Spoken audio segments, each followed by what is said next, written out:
A conversation that started last week. We had Peter in Tamboerskloof. He lives on the slopes of Table Mountain, and he says he's worried about the number of people that he sees up on the mountain and harvesting indigenous plants, largely used in indigenous traditional medicine. I'm talking about buchu, I'm talking about kochut, that he says he sees many people with bags and bags of goods up on Table Mountain and simply taking unabated. There is this constant contestation between protecting conservation areas, but also accepting that people have become very much in tune with indigenous knowledge systems and using traditional plants and herbs in their daily regimens. We can't also ignore that there is also some commercial aspect to that. So we thought we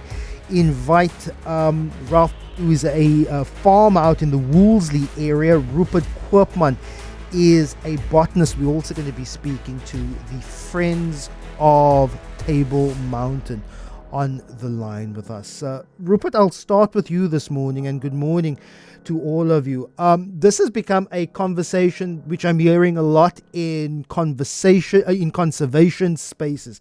This protecting indigenous local flora, but also accepting that many people have become very much in tune and inclined to look for traditional local plants, herbs in their health regimen. There's, of course, that very individual aspect, but there's also the commercial aspect, which I want you to talk about. What are your thoughts as a botanist that has worked on Table Mountain, that has worked in various sensitive ecosystems and conservation areas, about this balance between allowing people to practice traditional tradition versus the conservation element?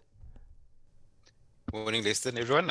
Firstly, I've done very little work on Table Mountain due to the great work that Sandbox is doing there, but I've worked across the province, and it's pretty much this balance of access versus the amount of material that gets used versus the amount of people that we are. So and I want us to explode this thing up a bit, because at the moment it's just like, picking bad, and there are certain categories where that definitely is the case. So you want your slower growing things like your trees, for example, big bulbs like the bullthorn, where the outer scales get used. These are things that take 50 to 100 plus years to grow.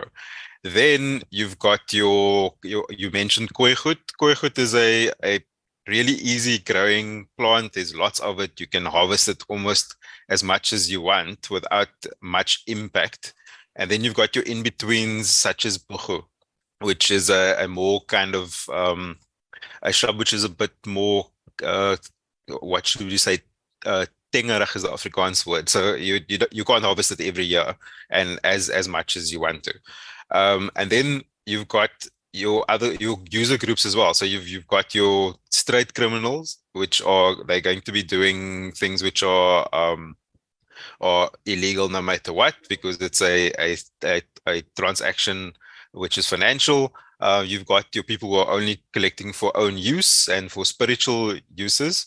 And then there's the in-between, the people that don't know that permits and so forth are required. So I know as an ex-official that there's definitely space within the various protected area management plans, as well as the mandates of Sandbox, Cape Nature and so forth, to allow for sustainable harvesting. So we're never going to get to a point where sustainable harvesting is not a thing. What then becomes the challenge is, as usual, resources. So you need a management plan for the particular resource. And to be honest, for quite a few of the resources, we actually don't know how much harvesting they can take. And that was our constant challenge back in the day when I was working at Cape Nature. You get an application for a nature reserve, and then it's they're looking for resource X, and then you go to the literature, and resource X doesn't have, it takes 3 years for this thing to recover. So that information gap is a big issue, and ultimately you want to be meeting most of this demand by cultivation, because our protected area management plans have got a certain outcome that they need to reach, which is the perpetuation of material to be used into the future. And then you need to have a space where you've got almost sacrificial areas which can be harvested quite heavily to a commercial point of view. For the record, we've asked Cape Nature to join us because of technological issues with that official that they've given us, and load shedding schedules, unable to join us. We've also asked the Table Mountain National Park to join us. They did not get back to us. But let me cross now to Willem Boshoff. He's the founder of the Newlands Forest Conservation Group. When we talk about people harvesting, whether it be bulbs, whether it be roots, whether it be kohut or buchu, or maybe even the issue of bark stripping that we've encountered over the last while. How has the issue come into the conversation? There's talk of increased number of bark stripping, particularly in the Newlands Cecilia Forest area. Your experience, Willem? Morning, Lester. Yes, we currently have what can only be described as an epidemic of bark stripping. Bark stripping has happened in the Newlands Forest area since the early 90s. To my knowledge, probably long before that. But since COVID, with the lockdown, we've seen an enormous increase in bark stripping. It's happening at a commercial level. We see syndicates coming out, stripping 10, 15 trees at a night. Mature trees, it's Cape Beech, Assegai, Cape Holly. There are very few stinkwoods left, and so the damage that's being done at this point in time is enormous, and it's a very, very big concern for us. So there is the concern that being more than a traditional practice or religious practice, a commercial practice of the illicit economy growing to the extent that it includes indigenous plant species and the barks of trees, Willem? Without a doubt. I mean, the guys that's harvesting here are not harvesting for themselves. They're harvesting to sell on in bulk to intermediaries. Sandparks has arrested 3 people. I think it was not the year before last, 2021. They had 60 kilogram of bark on them. Like I say, yesterday I went into the forest. I got a tip off from one of the rangers and found 10 trees that were bark stripped in a single night. That would be, they're probably filling about 4 or 5 large refuse bags with bark, and that happens now on a weekly basis. So we know that some of the bark's being exported to other parts of the country where trees are stripped out, but this is for-profit ecocide. Rupert, very quickly, as someone who has very little knowledge on botany or even the commercial aspects of bark, what is the commercial value of stripping bark in Newlands Forest on a commercial scale? What's it used for? Yeah, so the thing is, Willem's mentioned several species there. So we've also got the issue in the suburbs of camphor trees and Araucaria being stripped out, and those are more to do with respiratory kind of medicines. And as Francois Krieger of Krieger Trees says, you can get your camphor from clicks, in the form of Zambuck and Vex. So that's actually a use where there's already a commercial output. The other things like the black stinkwood, which Willem mentioned, is pretty much almost locally extinct now. And there is going to have to be some sort of massive intervention. Up north, we've got the issue of the pepperbark, Walbergia salutaris, which is very heavily harvested, but also there is a program with Sandbox, Sandbee, and a lot of other partners to produce them commercially and give it to herbalists. So that is a way of kind of intervening. But down here, remember, our forests are kind of, we're at the edge of forest natural habitat. So they're kind of on the edge here. So we're not going to have a lot of explosion of forest. So the way of meeting that demand is going to be quite different. It'll have to be urban forestry and all the rest of it. And so I don't have a value thing because it depends on basically what the end user is prepared to pay. So that could be through a herbalist, through a retailer, or straight to the user. Ralph is a farmer in Woolsley who grows buchu naturally. They have a permit from Cape Nature to harvest. But despite your efforts to be a sustainable buchu farmer, Ralph, you're saying that there are poachers who particularly target something that grows quite naturally and freely in parts of the southwestern Cape, and that is buchu. What's your experience? Thanks, Lester. Good morning, everyone. We've been farming buchu for 20 odd years, maybe longer. It grows naturally in a very specific habitat. As we know, it's indigenous to the Western Cape. You have two varieties, the langblaar and the rondeblaar. You can go into the more technical names.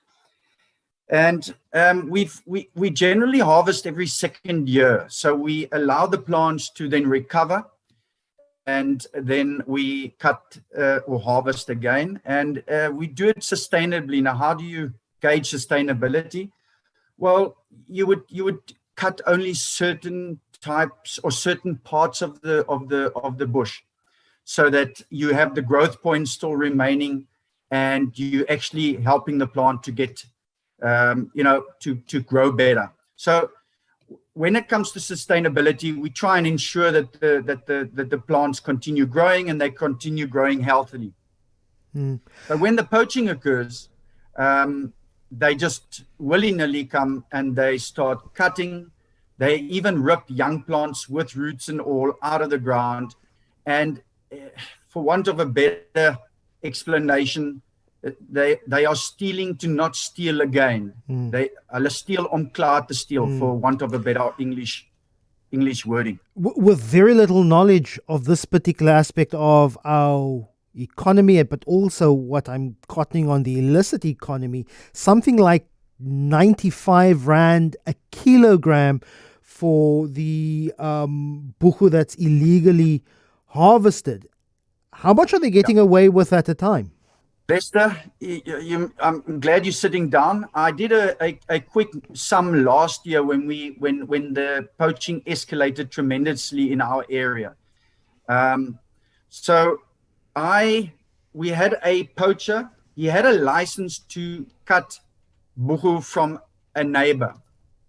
And this is how their modus operandi works. So they will get a permit, and they will get a contract with the farmer, and that is their gateway to neighboring buchu and also Cape Nature's buchu. And they would then use that farm as the legitimate entry point and exit point, and they would bring in their teams. So we would have a individual come in on the morning with, say, 12 to 14 guys on the back, and they would spend the whole day until more or less sunset picking buchu. And then they would make their way down, and then the let's call it the guy that arranges everything, he would then come in and he would get the bags of buchu. Now, I have sent pictures of the one haul that we found. I think it was about 12 or 14 bags of buchu. These are these little Hessian bags, the 40, 50 kilogram Hessian bags. And you can work on about 40 kilograms of buchu in one bag. So do the maths. It's about 3,000. It's 40 kilograms times by 12, 480 kilograms times by, let's call it 100 Rand. Gosh. So look, 95 per kilo times 40, that's about 3,800 Rand a bag. You times that by 12, and my mathematics is not well at the moment to calculate that, but 3,008 Rand, it's a 100,000 Rand illicit economy that could go into the multi-millions. Rupert, let's talk about some of the response. It clearly is an illicit commercial activity on an industrial scale that Ralph describes. But also, how would a law enforcement approach impact on a person or a community who does it for traditional, cultural, religious reasons. Maybe even if you were to go to the station deck, you'd find members of the Rastafarian community selling bulbs and herbs. I wouldn't argue on an industrial scale, but on a scale for them, it's what they make the daily bread with. How would a fierce or a strong law enforcement response affect those people who are harvesting for whatever traditional or cultural reason? So I think, Lester, again, we've got to strip out the industrial versus the subsistence, because the reason why Ralph, and you can take it to the succulents, perlemoen, etc., is because all these natural resources over time have been seen as a less important law enforcement thing. So you go to court. I've sat in court needing to testify for a case, and people just don't arrive and all the rest of it.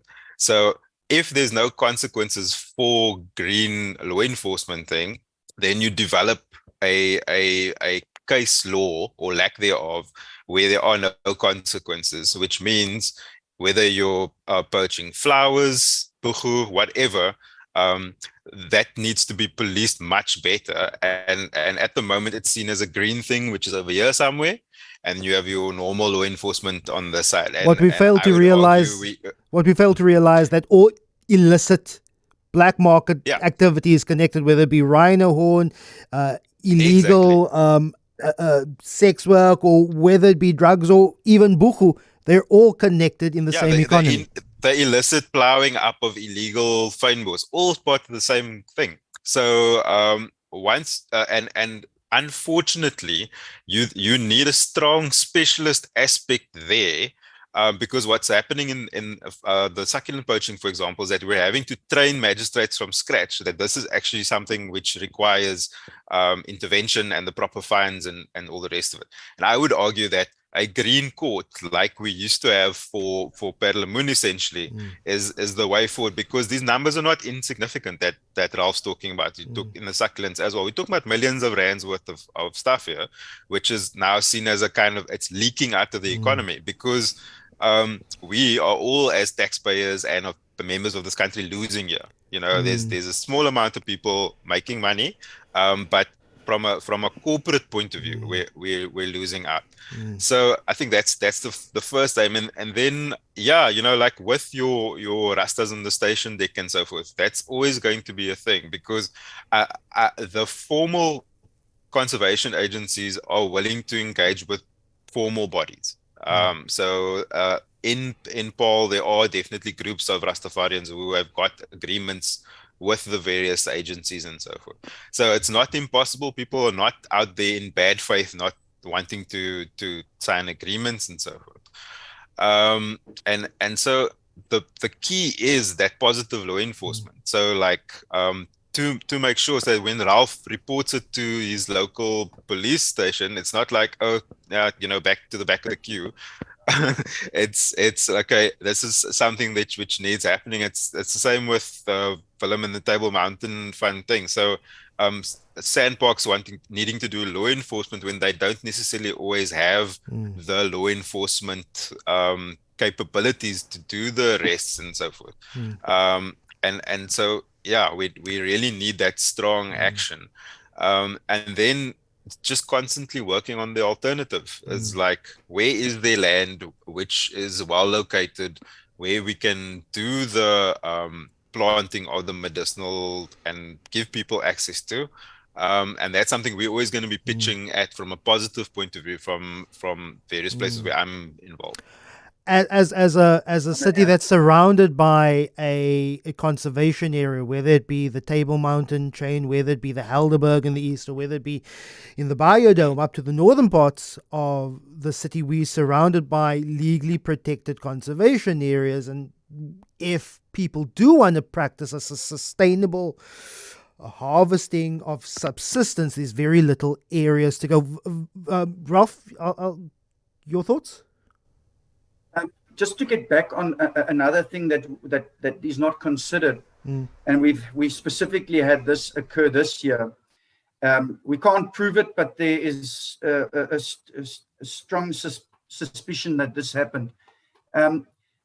It's the security issue as well, because we have unauthorized personnel walking around. So, you have that problem. So when the buchu is not available, what is the next step? We all know this. And then also we had 2 massive fires that we suspect occurred on a farm nearby, a neighboring farm, and also high up in the mountain. At 11 o'clock one night, a fire just started. It was a perfect day. There was no lightning or anything, and the fire started. Now, we all know a fire just doesn't just start on its own. Then the chance that a glass bottle started a fire at 11 o'clock at night it's absurd. So think of the amount of money that went in to the ground forces, the helicopters, all that, to put out the fire, because it might have been started by unauthorized access and people.